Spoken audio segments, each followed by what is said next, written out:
This is Seoul, a city many might have heard of before. In Seoul Tower up on Namsan comes to a lot of people's mind when thinking of Seoul. But did you know that this is also Seoul? Hello! My name is Katharina Bräuer and I was lucky enough to be able to take part in a course from the KF Global e-school. Since I study Korean studies, I'm very interested to experience various aspects of Korea's history and present, and I gained a lot of knowledge in the course about Korea's urbanization and city life taught by Professor Kresse. We did not only learn about the history of Korea's urbanization, but also about current projects and the problems that came with Korea's growth and its rapid urbanization in general. But how did we learn those things and how did I experience it? Let's take a look into it. With readings, presentations and discussions every week, we discovered the many aspects of Korea's urbanization and city life.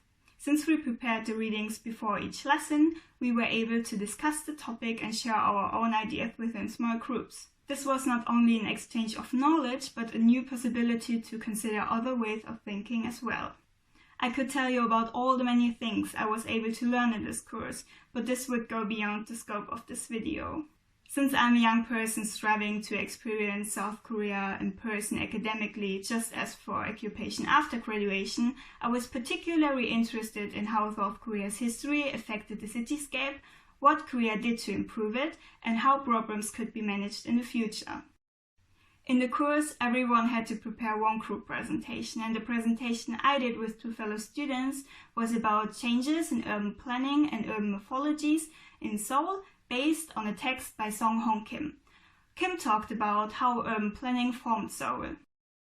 We took a look at the areas that got affected by land readjustment specifically to see why it is said that they aren't sustainable anymore with Google Maps. If you can't be there and see it with your own eyes, you have to find a way to experience it with the internet, right? We used Google Maps for our presentation too, trying to show our fellow students the problems that came with the land readjustment, and we then started to discuss what could be done to make these places more attractive for residents. Through this course, I realized that there is history not only in the historical sites, but also in all the small things that make a city, as for instance the shops or the little sidewalks. Regardless of the still existing problems in urban planning, South Korea achieved a lot in such a short period of time and managed to work its way from the very bottom to the very top, which makes the country so fascinating for me.